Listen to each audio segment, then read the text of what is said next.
Allô, allô, c'est Bérangère pour la chaîne Bébé Scrap et Booking. Aujourd'hui, un petit retour lecture donc de mes deux premières lectures de ma première quinzaine de mars. Bien sûr, je reviendrai un petit peu plus tard pour mes autres lectures. Donc, le premier, vous l'avez vu, fin février. En fait, je l'ai commencé le 29 février. Et donc, c'est Un hiver pour te résister. Donc, de Morgane Moncomble aux éditions Hugo Roman. Et donc, c'est le tome 2. Il va y avoir 4 tomes sur les 4 saisons. Donc, le premier était de couleur orange avec Camélia. Et là, le deuxième, c'est avec Lily. Donc, ce sont les 4 amis. Il va y avoir un thème dédié à chaque copine, à chaque amie.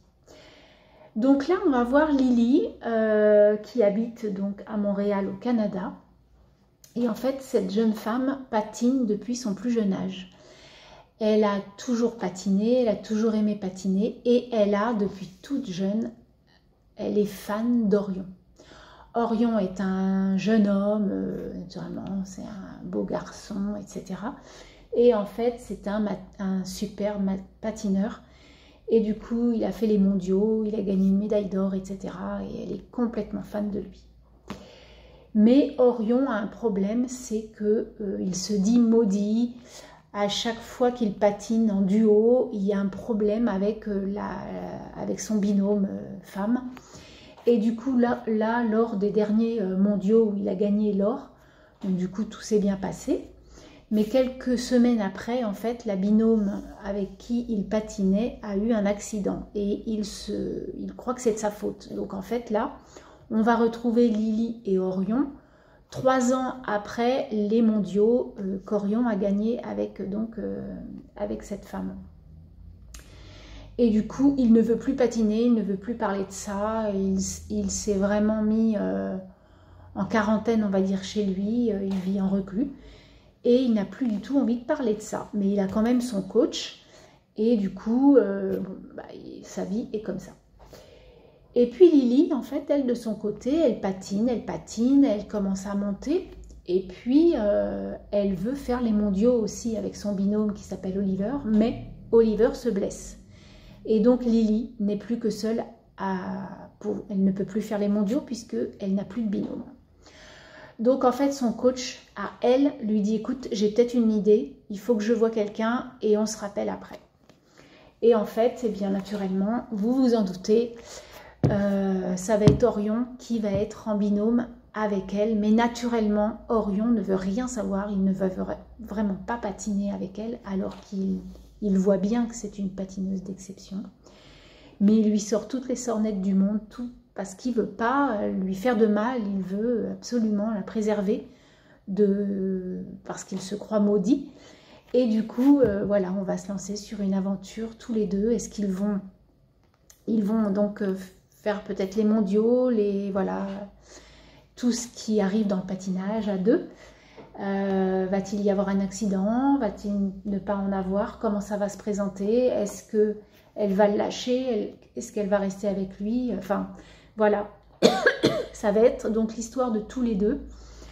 Voilà, bon, vous allez vous douter, on se doute, puisque c'est une new romance, donc on connaît l'histoire des deux protagonistes, naturellement, mais il y a une très belle histoire et un très beau fond, en fait, de la part d'Orion, parce qu'il ne veut pas faire de mal à sa partenaire. Et je trouve ça vraiment... voilà, ça part d'un très très bon sentiment malgré qu'il soit un peu un peu loup, quoi, un peu agressif et tout ça, mais en fait il le fait, c'est pour son bien dans sa tête. Voilà donc Un hiver pour te résister. Moi j'ai adoré ma lecture, c'est des choses que je lis très très rapidement parce que je ne lâche pas la bride. J'aime beaucoup toutes ces histoires. Donc celui-ci fait 456 pages, 458 même. Et voilà, je l'ai lu en peu de jours parce que j'avais pas envie de m'arrêter sur cet élan. J'aime beaucoup ce genre de lecture. Voilà, donc ensuite j'ai lu dans un tout autre registre, Nous les menteurs, dit Lockhart. Donc c'est un phénomène TikTok aux éditions Pulp Fiction. Voilà, donc nous les menteurs, ça a fait un phénomène TikTok il y a quelque temps. Donc ça, c'est dans la bibliothèque de ma fille. Et elle m'a dit, je veux que tu le lises, il est trop bien. Quand elle m'en a parlé, je ne vais pas vous dire là ce qu'elle m'a dit, mais du coup, j'ai eu des soupçons. Et du coup, j'ai trouvé la faille. Voilà, j'ai trouvé la faille en fait. Il y a 2 mots qu'elle m'a dit qu'elle n'aurait pas dû. Et du coup, bon, bah, je me suis dit, si c'est obligatoirement ça. Bingo, j'ai trouvé. Mais par contre, j'ai beaucoup aimé cette lecture. C'est une histoire de famille, du coup. Alors, ce sont des gens parfaits, hein, ils sont riches, ils sont beaux, voilà, c'est des gens parfaits. Mais en fait, ce n'est que, ils sont parfaits juste en le disant comme ça. Si on creuse un peu, il n'y a aucune perfection chez ces gens-là. Et il y a des choses, il y a des secrets et tout ça dans cette famille. En fait, donc c'est, on va dire, le père de cette fratrie de 3 filles, donc avec sa femme, ont une île privée. Et en fait, tous les étés, ils vont se retrouver sur cette île avec donc les 3 sœurs, les cousins, les cousines, voilà. Et en fait, on va retrouver 4 adolescents, dont, alors attendez, alors vraiment n'importe quoi, parce que je connais l'histoire. Bon, bah écoutez, j'ai perdu le nom de la jeune fille qui s'appelle Cadence. Et oui, donc Cadence Sinclair, avec donc 2 cousins, une cousine, vont être une bande l'été, donc pendant la saison estivale. Ils vont faire les 400 coups. Et puis voilà, ils vont parler un peu de tout, et puis ils vont grandir, et au fil des années, à l'âge de 15 ans de Cadence, Cadence étant la première petite fille du couple de retraités, on va dire, hein, des parents. Du coup, donc, à l'âge de ses 15 ans, il va y avoir un drame sur l'île. Cadence va avoir perdu la mémoire. Elle ne va se rappeler de rien du tout. Donc du coup, on sait qu'il se passe quelque chose, mais on ne sait pas du tout ce que c'est. Et donc du coup, l'histoire, ça va être qu'est-ce qui s'est passé pendant ces 2 mois d'été, pendant qu'elle avait 15 ans. Et du coup, donc, quand elle a eu 16 ans, sa mère lui a dit, c'est hors de question que tu viennes en vacances cet été avec moi, tu vas aller avec ton père, ses parents sont divorcés. Donc elle est allée en Europe visiter notre joli pays et d'autres avec son papa. Et donc quand elle est revenue, donc elle a expliqué un petit peu son voyage, etc. à ses cousins, cousines, par mail. Et puis l'été d'après, donc à ses 17 ans, elle est retournée sur l'île pour aller voir un petit peu tout ça parce qu'elle n'a toujours pas retrouvé la mémoire. Et du coup, elle veut une explication. Donc elle a dit à sa mère, moi je veux venir parce que je veux savoir ce qui s'est passé il y a 2 ans et je veux connaître mon histoire. Et du coup, ben, je ne peux pas vous le dire, mais voilà le roman. C'est une magnifique écriture, j'aime beaucoup comment c'est écrit. Il y en a un deuxième, Famille de menteurs, je crois. Et je vais me l'acheter parce que ma fille ne l'a pas, ou elle va se l'acheter, je ne sais pas, on verra. Comme ça, elle aura les 2, ce sera peut-être mieux. Et voilà, donc j'ai beaucoup aimé cette histoire, pas un coup de cœur, c'est une très belle lecture. Si vous aimez un peu les intrigues, les secrets de famille et tout ça, c'est vraiment une lecture pour vous. Voilà donc mes 2 premiers livres du mois de mars. Donc je finirai mon petit retour lecture après mes congés. Du coup, ben, vous aurez donc cette petite vidéo pas à la fin de la première quinzaine, mais un peu plus tard. C'est pas très grave. Voilà donc mes 2 premiers bouquins. Alors aujourd'hui, je vais vous présenter, donc à la suite de mes 2 premiers livres, je vais vous en présenter 3, puisque j'ai lu 3 livres pendant mes congés. Et on va commencer donc avec La mémoire d'une autre de Mélanie Rose, aux éditions Archipoche. C'est un livre que je n'ai plus, puisque c'est un livre qui m'a été prêté par ma belle-fille, mais par contre je vous le montre comme ça. Ça c'est une photo que j'ai présentée sur Instagram. J'aime bien sur Instagram mettre de jolies photos, je présente un peu mes livres, Et puis j'y mets un résumé et puis moi, ce que j'ai pensé du livre. Voilà, donc je vous mettrai mon lien Instagram si vous voulez me suivre, ça me ferait vraiment plaisir. Voilà. Donc, La mémoire d'une autre, c'est un très très beau livre. J'ai vraiment apprécié cette lecture d'une 500 pages à peu près. En fait, on va appeler Kate la protagoniste. Donc en fait, c'est une femme qui a eu un accident de voiture, un hiver, il fait très très froid. Et en fait, elle a été donc sauvée, on va dire, par quelqu'un. Elle a été elle se retrouve chez quelqu'un, chez un homme qui a perdu. Donc il a une petite fille, il a une intendante, on va dire. Et donc lui, il a perdu sa femme et sa fille, et une de ses filles. Et donc il va l'avoir chez elle, il va l'avoir repêchée, on va dire. Et du coup, enfin sauvée. Et du coup, il la garde un petit peu pour qu'elle essaie de... Parce qu'en fait, elle a perdu la mémoire. Elle devient amnésique, elle ne sait plus rien du tout. Elle ne se rappelle même pas pourquoi elle était dans cette voiture, pourquoi elle était ici, qu'est-ce qu'elle faisait et tout. La seule chose qu'elle se rappelle, c'est qu'il y avait un animal avec elle. Donc, il y avait un chat. Donc, elle dit, est-ce que quelqu'un peut aller voir si j'avais mon chat, si vous retrouvez mon chat. Bref. Donc le chat a été retrouvé, ça c'est une affaire conclue.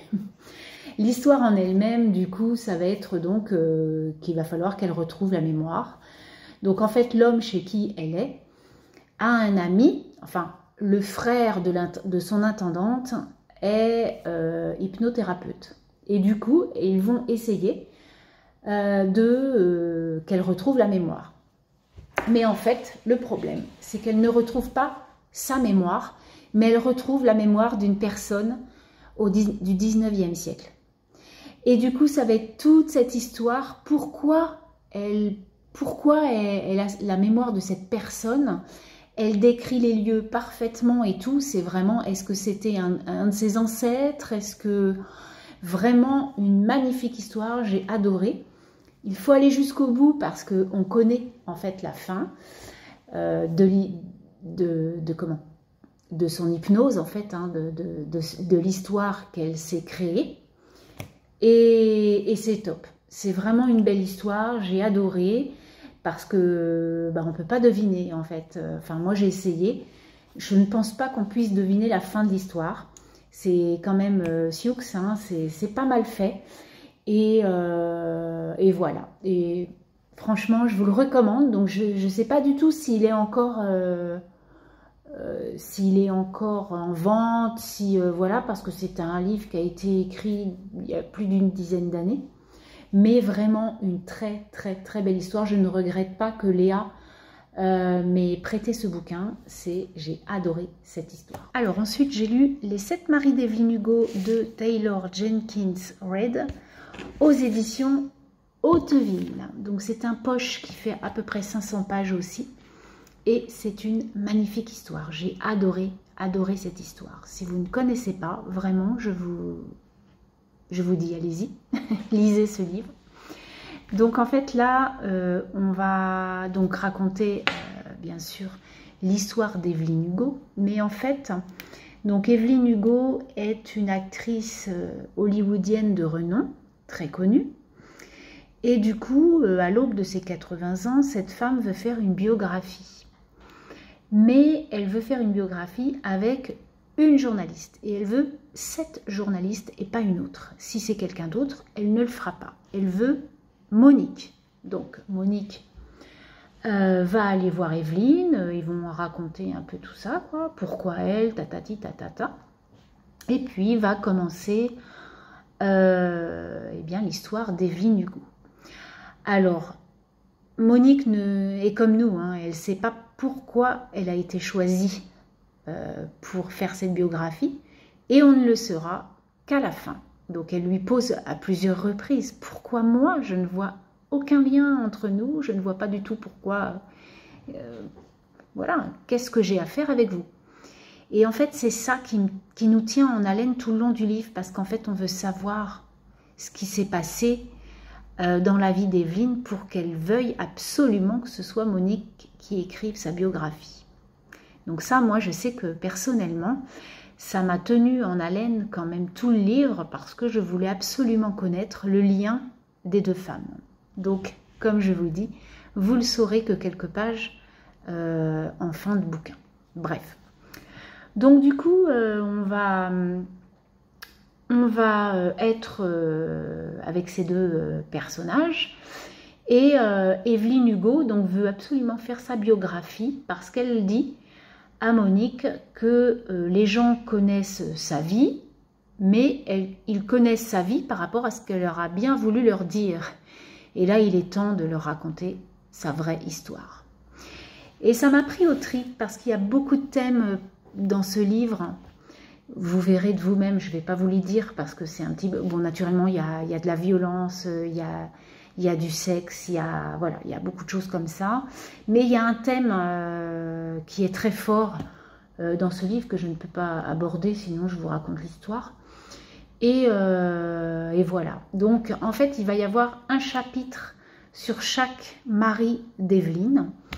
Et donc, on va connaître au fur et à mesure l'amour qu'elle a eu avec certains, le privilège de vivre avec d'autres, pour sa vie personnelle, pour sa vie professionnelle. Elle va nous livrer vraiment à cœur ouvert sa vraie histoire. Et j'ai vraiment adoré la plume de l'auteur qui vraiment, ça pourrait être une histoire vraie en fait, tellement c'est beau. En plus, c'est une histoire qui se tourne vers donc, le cinéma hollywoodien dans les années 50, 60, 70, 80. Donc on verra aussi les dessous du cinéma hollywoodien à cette époque-là et puis tout au long de ces années. Comment elle a réussi à monter dans le cinéma alors qu'elle était dans une petite famille pauvre et elle n'a pas eu une enfance très drôle. Et comment elle a réussi, donc voilà, elle a foncé, elle a éclaté des portes pour pouvoir réussir sa vie professionnelle. Voilà, donc je vous recommande en tout cas ce livre qui m'a énormément plu.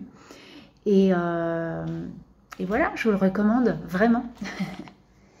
Ensuite et enfin, donc j'ai lu l'affaire Helmeth-Till de J.M. Potier, qui est donc un journaliste. Hein, vous savez que je lis tous les livres de la cartographie des crimes américains. Donc là, c'est aux éditions Société 10-18.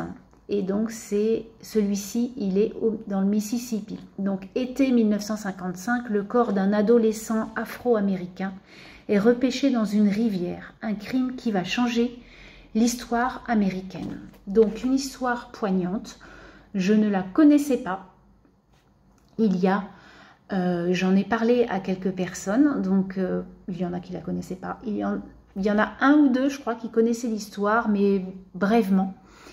Et en fait, ça m'a retourné le cœur, parce que, voilà, hein, c'est de la ségrégation, hein, c'est du racisme, hein, c'est de la violence, c'est horrible. Donc en fait, on va être, comme je vous dis, en 1955, on va repêcher donc un jeune afro-américain qui a été mutilé, battu pour pas grand-chose. Et en fait, il faut savoir que dans le Mississippi, malgré l'abolition de beaucoup de choses, dans le Mississippi, chacun faisait sa loi et chacun faisait ce qu'il voulait. Et tout ce qui est juge et tout ça, c'était corrompu, mais là où on voit, c'est horrible. Et en fait, on va donc suivre l'histoire de ce jeune homme, de sa famille. Voilà. C'est vraiment, vraiment une belle histoire. Bon, il y a une fin hein, sur celle-ci, parce que des fois, on n'a pas les fins. Là, celle-ci, on a la fin, on sait qui c'est, qui a tué. Voilà, on sait le jugement, tout ça, on connaît tout, le verdict. Mais voilà, poignante, moi, ça m'a un peu effrayée. Je me dis, tant d'horreur encore... Voilà, c'était très très dur, mais une vraie histoire. Voilà donc ce livre. Vous savez que moi j'aime beaucoup donc cette saga de cette cartographie des crimes américains.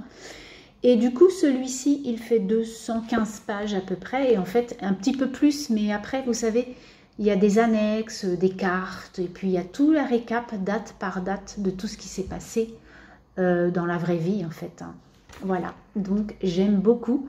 Et donc ça, c'est le dernier en date qui est sorti en février, je crois, 2024. Et donc là, aujourd'hui maintenant, depuis 2 jours, je suis en train de lire Captive de Sarah Rivens, donc le tome 1. Je l'avais acheté en édition, la belle édition, là, j'adore. D'ailleurs, j'attends le 1,5 puisque Captive, il y a 2 tomes. Et entre les deux, il y a un 1,5 avec 2 autres protagonistes que l'on rencontre, surtout un que l'on rencontre dans Captive. Donc en fait là, on va être avec Ella et Asher. Je vous le présenterai très prochainement dans un prochain retour lecture. En tout cas, j'étais contente de vous présenter tous mes livres et donc les 2 derniers, enfin les 3 derniers avec celui que je vous ai présenté sur ma tablette. J'ai lu vraiment de jolies histoires. Voilà, je vous dis à très bientôt. Amusez-vous bien, lisez bien, faites de belles choses. Et je vous dis à très bientôt. Bye bye.